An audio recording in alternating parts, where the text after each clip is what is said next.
ಮಂಚದ ಮನೆಯಲ್ಲಿ ಯಮುನೆ ಇದ್ದಳು. ಅಪ್ಪ ಇದ್ದ.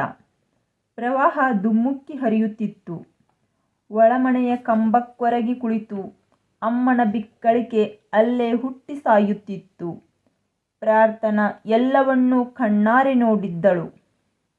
ಮಟಮಟ ಮಧ್ಯಾಹ್ನಕ್ಕೆ ಕತ್ತಲೆಯ ಮೋಸ ಗೊತ್ತಿರುವುದಿಲ್ಲ. ಅವತ್ತು ಅಪ್ಪ ಸಂಪೂರ್ಣವಾಗಿ ಕಾಣಿಸಿದ್ದ. ಒಂದೇ ಒಂದು ಮಾತು ಆಡಲಿಲ್ಲ ಪ್ರಾರ್ಥನಾ. ಮಂಚದ ಕೋಣೆಯ ಬಾಗಿಲು ಹೇಗಿತ್ತೋ ಹಾಗೇ ಮುಚ್ಚಿಟ್ಟು ಅಂಗಳಕ್ಕೆ ಹಿಂತಿರುಗಿದಳು. ಅಣ್ಣ ಜಗುಲಿಯ ಮೇಲೆ ಕುಳಿತು ತನ್ನೊಳಗೆ ತಾನೇ ಏನನ್ನೋ ಮಾತನಾಡಿಕೊಳ್ಳುತ್ತಿದ್ದ. ಹಾಗಾದರೆ ಈ ಸಂಗತಿ ಅರ್ಥ ಮಾಡಿಕೊಂಡವರ ಪೈಕಿ ತಾನೇ ಕೊನೆಯವಳು ಎಂದಾಯಿತಲ್ಲ. ಪ್ರಾರ್ಥನಾಳಿಗೆ ಯಾರನ್ನೂ ಏನನ್ನೂ ಕೇಳಬೇಕೆನಿಸಲಿಲ್ಲ. ಅಣ್ಣನ ಮದುವೆಯ ಮನೆಯಲ್ಲಿ ಸುಕ್ಕಿಲ್ಲದ ದಿರಿಸು ಧರಿಸಿ ಕುಳಿತಿದ್ದ ಅಪ್ಪನ ಚಿತ್ರ ಕಣ್ಣ ಮುಂದಕ್ಕೆ ತಂದುಕೊಳ್ಳಲು ಶತಪ್ರಯತ್ನ ಮಾಡಿದಳು. ಅದೇಕೋ ಮಂಚದ ಮನೆಯ ಚಿತ್ರ ಮರೆಯಾಗುತ್ತಲೇ ಇರಲಿಲ್ಲ. ಸಾಯಂಕಾಲ ಸತ್ತು ರಾತ್ರಿಯಾಗುವ ತನಕ ಅಂಗಳದಲ್ಲೇ ಕುಳಿತೇ ಇದ್ದಳು ಪ್ರಾರ್ಥನಾ. ತೀರಾ 10 ಗಂಟೆಯ ಹೊತ್ತಿಗೆ ಅಪ್ಪನ ಕೋಣೆಗೆ ಹೋಗಿ ಒಂದೇ ಒಂದು ಪ್ರಶ್ನೆ ಕೇಳಿ ಸುಮ್ಮನಾದಳು. ಅಪ್ಪ, ಯಾವತ್ತಾದ್ರೊಂದು ದಿನ ನೀನು ನನ್ನನ್ನು ಹೀಗೆ ನಡೆಸ್ಕೊಳ್ತೀಯೇನೋ ಅಲ್ವಾ? ಮಾರನೆಯ ಬೆಳಿಗ್ಗೆ ಹೊತ್ತಿಗೆ ಅಪ್ಪ ಮನೆಯಲ್ಲಿರಲಿಲ್ಲ. ಆತ ಮತ್ತೆ ಆ ಮನೆಗೆ ಹಿಂತಿರುಗಲೇ ಇಲ್ಲ. ಹಿತ್ತಲಲ್ಲಿ ಯಮುನೆ ವಾಂತಿ ಮಾಡಿಕೊಳ್ಳುತ್ತಿದ್ದ ಸದ್ದು ಕೇಳಿಸುತ್ತಿತ್ತು. ಅಣ್ಣ ಅದೇಕೋ ಸಂಭ್ರಮದಿಂದ ಓಡಾಡುತ್ತಿದ್ದ.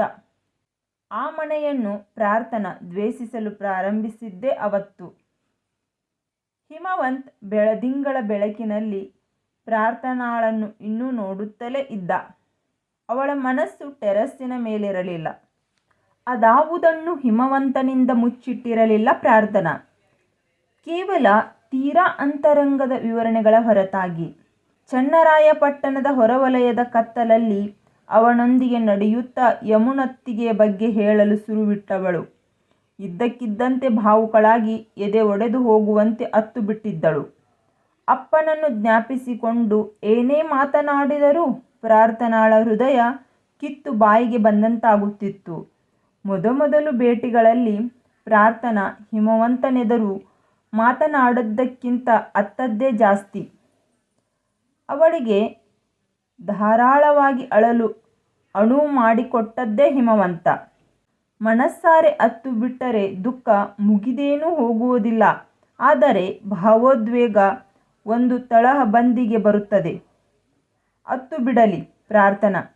ಚನ್ನರಾಯಪಟ್ಟಣದಿಂದಾಚೆಗಿನ ಕತ್ತಲಲ್ಲಿ ಹಾಗೆ ಅವಳು ಬಿಕ್ಕಿ ಬಿಕ್ಕಿ ಅಳುತ್ತಿದ್ದರೆ ಹಿಮವಂತ್ ಅಪ್ಪಿತಪ್ಪಿ ಕೂಡ ಅವಳ ಕೈ ಹಿಡಿದು ಹೆಗಲ ತಬ್ಬಿ ಎದೆಗೆಳೆದುಕೊಂಡು ಸಮಾಧಾನ ಮಾಡುವ ಪ್ರಯತ್ನ ಮಾಡಲಿಲ್ಲ. ಅವನಿಗೆ ಗೊತ್ತು, ನೊಂದ ಹುಡುಗಿ ಬಲು ಬೇಗ ಪ್ರೀತಿಯನ್ನು ಒಪ್ಪಿಕೊಳ್ಳುತ್ತಾಳೆ. ಆದರೆ ಹಿಮವಂತನಿಗೆ ಇನ್ನೂ ಒಂದು ಸಂಗತಿ ಗೊತ್ತಿತ್ತು. ನೋವೊಂದೇ ಪ್ರೀತಿಯನ್ನು ಅನಿವಾರ್ಯವಾಗಿಸಬಾರದು. ನೋವಿನಲ್ಲಿ ಹುಟ್ಟಿದ್ದು ಪ್ರೀತಿ ಸುಖದ ಹಗಲು ಸುರಿಯುವ ಹೊತ್ತಿಗೆ ಮಂಕಾಗಿ ಹೋಗುತ್ತದೆ.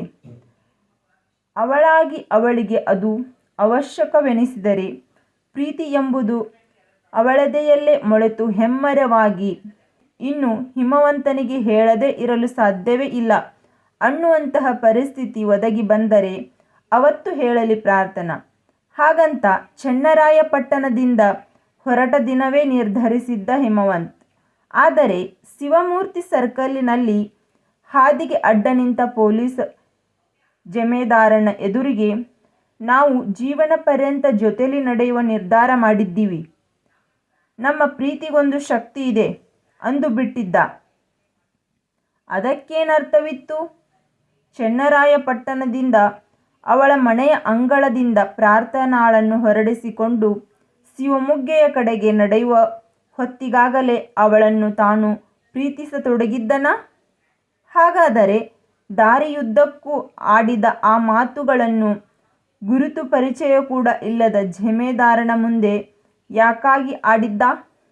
ಆ ರಾತ್ರಿಯ ಮಟ್ಟಿಗೆ ಪೊಲೀಸನ ಕೈಯಿಂದ ಪಾರಾಗುವುದಕ್ಕೆ ಒಂದು ಡಿಫೆನ್ಸಿನಂತೆ ಅದನ್ನು ಬಳಸಿದ್ದನಾ? ಪ್ರೀತಿ ಎಂಬುದೊಂದು ಡಿಫೆನ್ಸಾ?